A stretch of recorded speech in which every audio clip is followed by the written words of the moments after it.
a place for you to dwell. Dieu veut t'encourager ce matin à être inébranlable dans ta foi, à tenir ferme dans tes convictions. Sois inébranlable. Tiens ferme. Parce que dans la vie-ci, en tant que chrétien, tu auras toujours des gens autour de toi. D'autres vont chercher à te décourager. Certains vont te dire de temps en temps, tu en fais un peu de trop.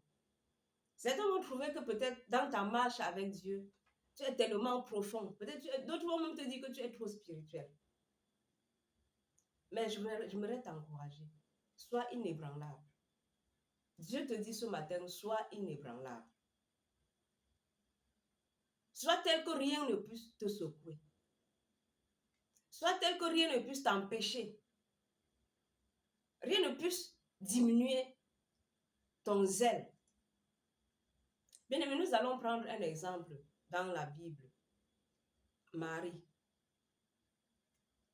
La Bible dit que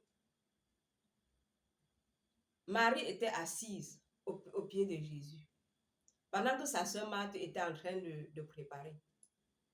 Mais à un moment donné, Marthe vient dire à Jésus, Maître, je suis en train de travailler, je suis en train de faire ceci, je suis en train de faire cela, je suis en train de monter, je suis en train de descendre. Et Marie est là assise, elle ne fait rien. Mais la Bible nous dit que Jésus a répondu à Marthe que Marie a choisi la bonne part. Marie qui est là, elle semble ne rien faire. Marie qui est là, sa soeur a l'impression qu'elle ne fait rien. Mais Jésus dit qu'elle a choisi la bonne part. Parce qu'elle était là où Jésus voulait qu'elle soit en ce moment-là.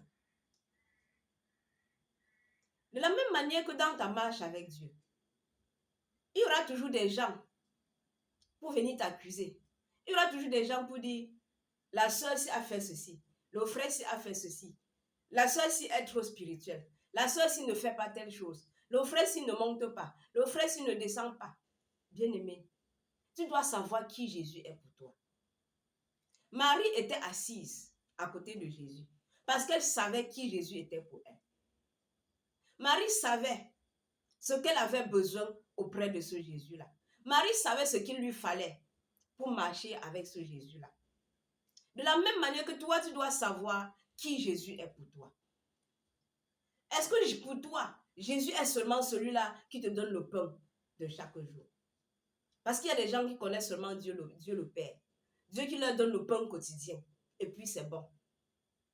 Et ils seront toujours en train de parler des autres.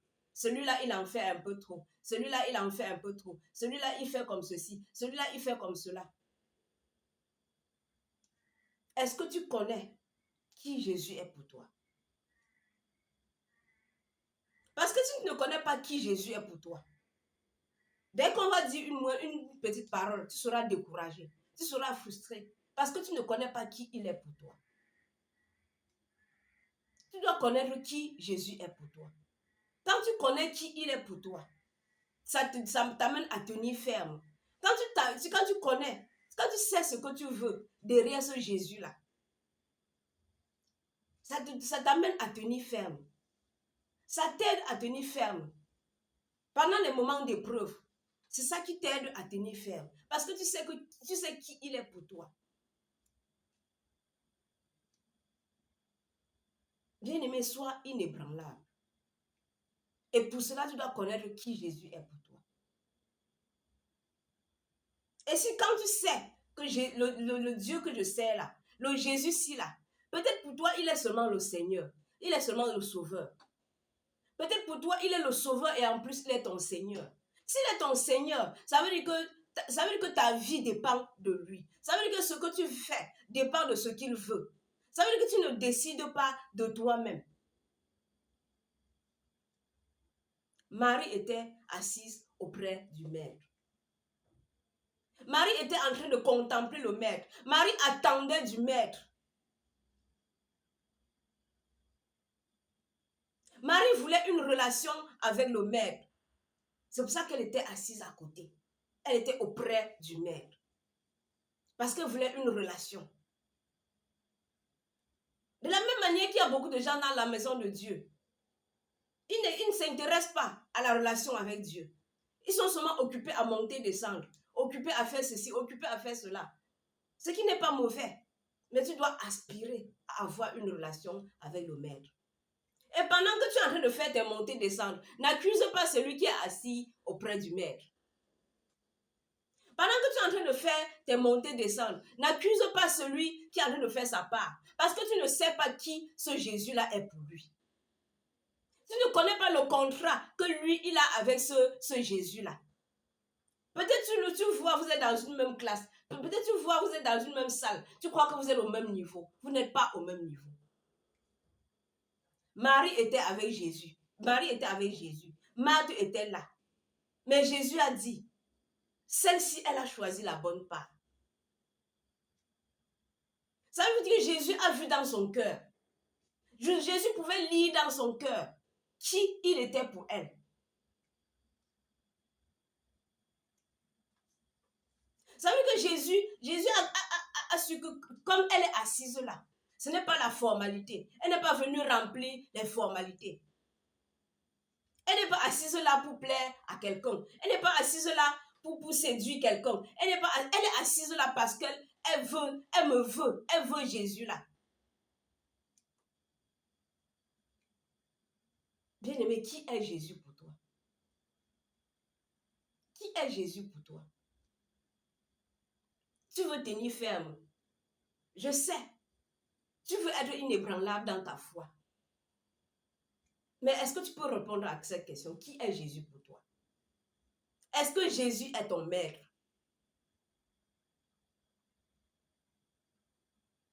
Marthe est venue dire, maître, je suis en train de faire ceci. Je suis en train de monter. Elle est assise.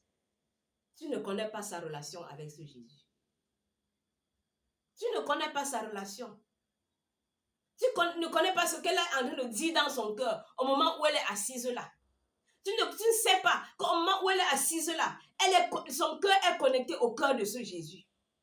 Pendant que toi, tu es en train de faire ce que tu as fait de l'autre côté. Occupe-toi de ce que tu es en train de faire. Laisse ce que Marie est en train de faire avec son Jésus. Bien-aimés, arrêtons de critiquer les gens dans leur foi. Si tu ne sais pas exactement, si tu n'as rien reçu de Dieu par rapport à la foi de quelqu'un, ne te lève pas pour critiquer. Parce que tu ne connais pas qui ce Jésus est pour lui. Tu ne connais pas qui Jésus est pour la personne. Tu ne connais pas. Et ne te lève pas aussi pour imiter. Parce que tu ne sais pas qui Jésus est pour la personne que tu es en train d'imiter là.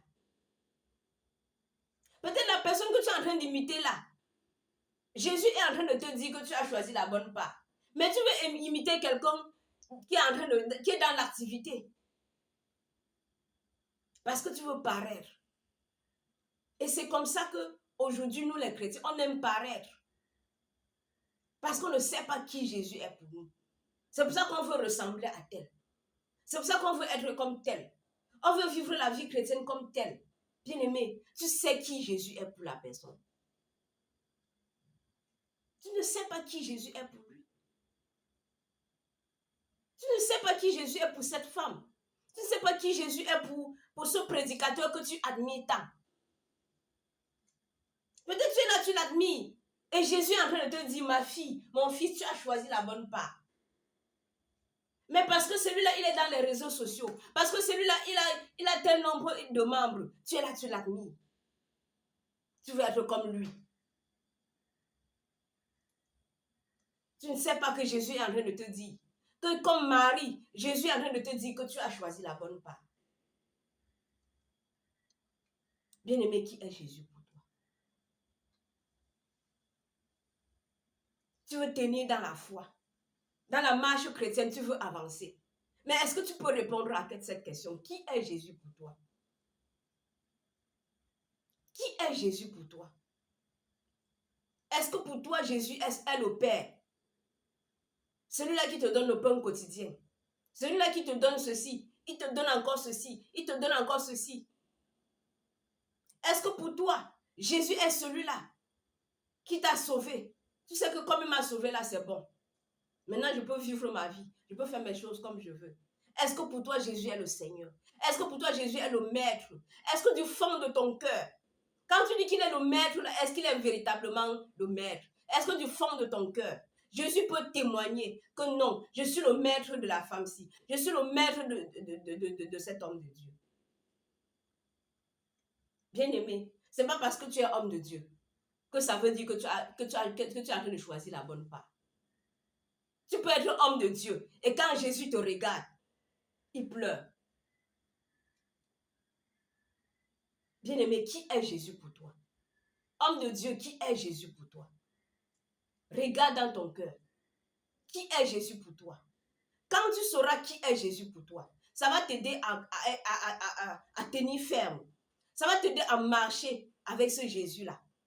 Ça va t'aider à ne pas promener les regards inquiets. Ça va t'amener à ne pas regarder à gauche, à droite pour chercher d'où te viendra le secours. Ça va t'aider à regarder à lui et attendre de lui. Ça va t'aider à avoir cette attitude que Marthe avait. Attendre du Maître. Se connecter au cœur du Maître. De manière que Jésus puisse témoigner. Elle a choisi la bonne part. Bien-aimée, comme elle était assise à côté de Jésus, elle faisait quoi de spécial? Peut-être il y avait même beaucoup à faire dans la maison. Il y avait des assiettes à laver. Il fallait aller aider Marthe. Il fallait faire ceci. Il fallait préparer peut-être le bongo, peut-être le héros, peut-être je ne sais pas quoi.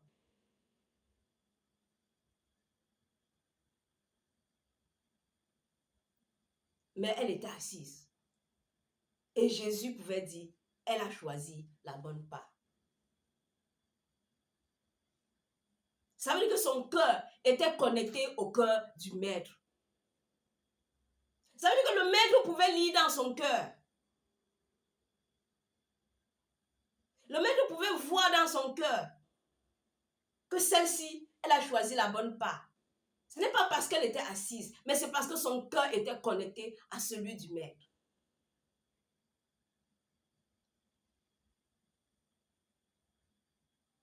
Bien-aimés, nous tous, nous voulons être inébranlables. Nous tous, nous voulons tenir ferme. Mais qui est ce Jésus pour toi? Ça va t'aider à tenir ferme. Ça va t'aider à garder la foi. Bien-aimé, c'est que tu vas rétrograder. Si tu ne sais pas qui est Jésus pour toi, c'est que c'est une question de temps. Toi, tu ne vas plus te reconnaître.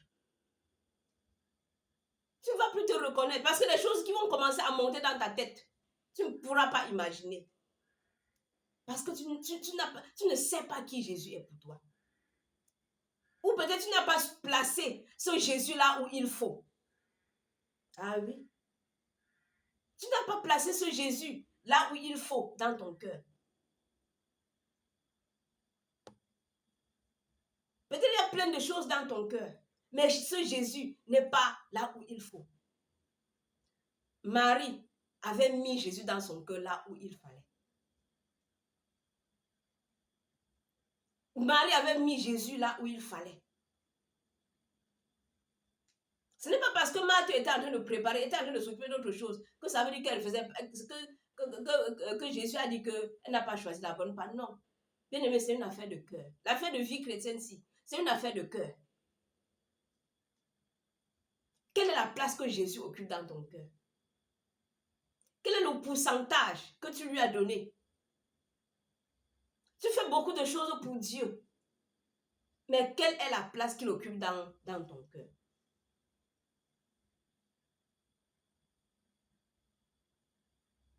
Bien-aimé, qui est Jésus pour toi? Cherche à répondre à cette question. Dans ton coin, dans ta maison, peut-être dans ton bureau, sonde ton cœur. Commence à regarder à tes motivations. Commence à regarder à ton cœur. Est-ce que tu es capable de répondre à cette question?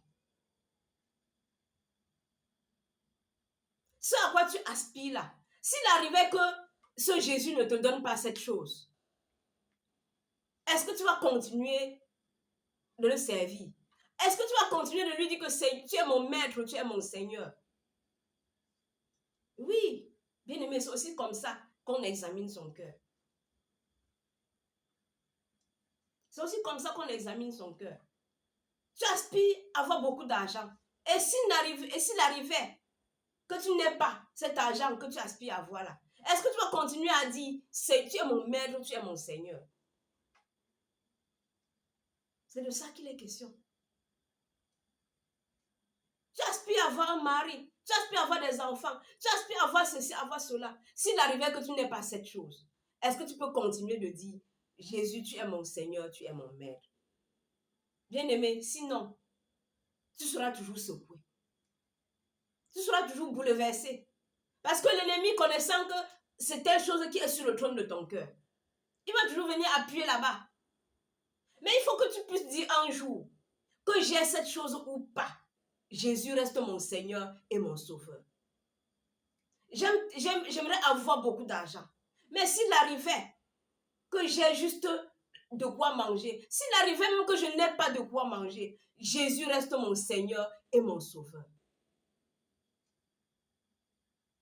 Bien-aimé, c'est de ça qu'il est question. Qui est Jésus pour toi?